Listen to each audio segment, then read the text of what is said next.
పేదలందరికీ ఉచితంగా ఇళ్ళండి. పేదలందరికీ ఉచితంగా ఇళ్ళు, పక్కా స్థలాలు ఏంటి ఒకటి కాదు, మొత్తం హామీలన్నీ నెరవేర్చబోతుంది కూటమి ప్రభుత్వం.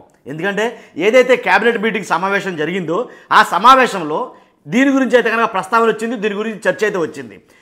ఆ క్యాబినెట్ మీటింగ్లో పేదలందరికీ పక్కా ఇల్లు కట్టివ్వాలి, అలాగే ఏదైతే స్థలాలు ఇవ్వాలనుకుంటున్నామో గత ప్రభుత్వంలో జగన్మోహన్ రెడ్డి గారు ఏదైతే పల్లె ప్రాంతాల్లో అంటే గ్రామాల్లో సెంటున్నర, పట్టణాల్లో సెంటు ఇచ్చారు. దానివల్ల చాలామంది ఆసక్తి చూపలేదు ఇల్లు కట్టుకోవడానికి. కాబట్టి చాలామంది వెనకడిగేశారు ఇల్లు కట్టుకోవడానికి అని ఒక వాదన అయితే ఉంది.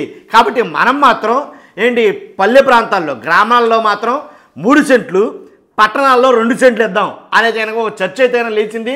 అందుకు దానికి అందరికీ యాక్సెప్ట్ చేశారు. కాబట్టి రానున్న ఈ రోజుల్లో ఖచ్చితంగా పేదలందరికీ పక్కా స్థలాలు అయితే కనుక, పక్కా ఇళ్ళు అయితే కనుక ఇవ్వడానికి డిసైడ్ అయిపోయింది ప్రభుత్వం. కాబట్టి రూరల్లోనేమో 3 సెంట్లు, పట్టణాల్లోనేమో 2 సెంట్లకు అనుమతి అయితే కనుక 100% ఇవ్వబోతున్నారు. కాబట్టి గత ప్రభుత్వం ఆ సెంటున్నర వాళ్ళే చాలామంది ఇంట్రెస్ట్ చూపలేకపోయారు అనేది అయితే కనుక చెప్పడం జరుగుతుంది. కాబట్టి ఏదైతే కట్టుకోకుండా ఉండిపోయారో ఇక్కడ ట్విస్ట్ ఉంది. గత ప్రభుత్వాలు ఇచ్చిన ఇళ్ల స్థలాల్లో ఎవరైతే కట్టుకోకుండా ఉండిపోయారో వాళ్ళ అదృష్టవంతులేమో అని అనిపిస్తుంది నాకు. ఎందుకంటే కట్టుకోకుండా ఆగిపోయారో వాళ్ళ ఏదైతే అలాట్మెంట్ ఉందో వాళ్ళకి ఇచ్చిన స్థలం దాన్ని రద్దు చేసేస్తారంట. రద్దు చేసేసి ఆ ప్లేసులో అంటే వేరే చోట ఆ స్థానంలో వాళ్ళకి చెప్పాను కదా, గ్రామాల్లో అయితే కనుక 3 సెంట్లు, పట్టణాలు అయితే కనుక 2 సెంట్లు ఇవ్వడానికి మరలా కొత్త పట్టాలు ఇస్తారంట వాళ్ళకి. కాబట్టి కట్టుకున్నాడేమో ఆ సెంట్లో నుండిపోయాడు, కట్టుకున్నాడేమో ఇప్పుడు 3 సెంట్ల దాకా వచ్చే పరిస్థితి అయితే కనుక ఉంది అని వాళ్ళు చెప్పిన మాటలు బట్టి చెప్తున్నాం. కాబట్టి గతం ఇచ్చినటువంటి ఎవరైతే కట్టుకోలేరో వాటన్నిటిని కూడా రద్దు చేస్తారు. రద్దు చేసే విషయాల్లో మరి పొరపాట్లు తప్పులు జరగకుండా జాగ్రత్తగా చేస్తారో లేదో తెలియదు. కానీ కొన్ని చోట్ల లబ్ధిదారులకి ఇళ్ల పట్టాలు ఇచ్చారు. జగన్మోహన్ రెడ్డి గారి హయాంలో కొన్ని చోట్ల లబ్ధిదారులకు ఇళ్ల పట్టాలు ఇచ్చారు. కానీ ఆ ఇళ్ల పట్టాలకి భూములు చూపించలేదంట. నాకు ఇప్పుడే తెలియదు విషయం. కాబట్టి ఆ భూములు చూపించలేదంట. అలాంటి వారికి కూడా ఆ ఇళ్ల పట్టాలు ఏవైతే ఉన్నాయో ఆ అలాట్మెంట్లు అన్నీ రద్దు చేసేసి కొత్త ఇళ్ల పట్టాలు అయితే కనుక ఇస్తారంట.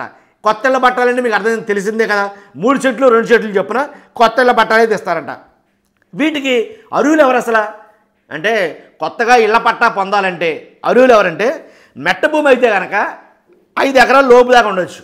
మెట్ట భూమి అయితే 5 ఎకరాల లోపు దాకా ఉండొచ్చు. అదే మాగాడి భూమి అయితే కనుక 2.5 ఎకరాల లోపు ఉంటే కనుక వాళ్ళు అర్హులే, దాంట్లో ఎలాంటి డౌట్ లేదు. ఏంటి మ్యాక్సిమం ఇంకా ఓవరాల్గా చేసుకోవాల్సి వస్తే కనుక బీపీఎల్ కుటుంబాలు ఎవరైతే ఉన్నాయో వాళ్ళందరూ కూడా అర్హులేనండి. కాబట్టి ఈ రానున్న రోజుల్లో ఎవరైతే పేదలు ఉన్నారో పేదలందరికీ కూడాను 3 సెంట్లు ఇంటి స్థలం, అలాగే 2 సెంట్లు ఇంటి స్థలం అయితే కనుక రాబోతున్నాయి. ఇదే క్యాబినెట్ సమావేశంలో మెయిన్గా చర్చించింది మాత్రం దీని గురించే. చూస్తున్నాం మీరు అందరూ కూడా. ఖచ్చితంగా 3 సెంట్లో అంటే 2 సెంట్లు అంటే కనుక ఆలోచించాల్సిన పని వస్తుంది. ఎందుకంటే సెంటున్నర కొంటాకే తలకిందులైపోయింది గత ప్రభుత్వం. సెంటు కొనడానికి పట్టణ ప్రాంతాల్లో సెంటు కొంటాకి, అలాగే పల్లె ప్రాంతాల్లో సెంటున్నర కొనడానికి తలకిందులైపోయింది. కొన్ని వేల కోట్ల రూపాయలు, కొన్ని లక్షల కోట్లు అయినాయి అని చెప్పాలి. మామూలు కాదు. ఎలా అంటే అసలు ఎందుకంటే బాగా భూముల ధరలు భయంకరంగా ఉన్నాయి ఇలాంటి తయారులో. కాబట్టి సెంటున్నర కొనడానికి తల్లకిందులుగా తపస్సు చేయాల్సి వచ్చిన ఆ ప్రభుత్వంలో ఇప్పుడు ఇంకా 3 సెంట్లు 2 సెంట్లు అన్నారో మరి ఎలాగనేది చాలామంది ఆలోచిస్తున్నారు. కాబట్టి మీ అభిప్రాయం ఏంటో ఖచ్చితంగా కామెంట్ రూపంలో తెలియజేయండి.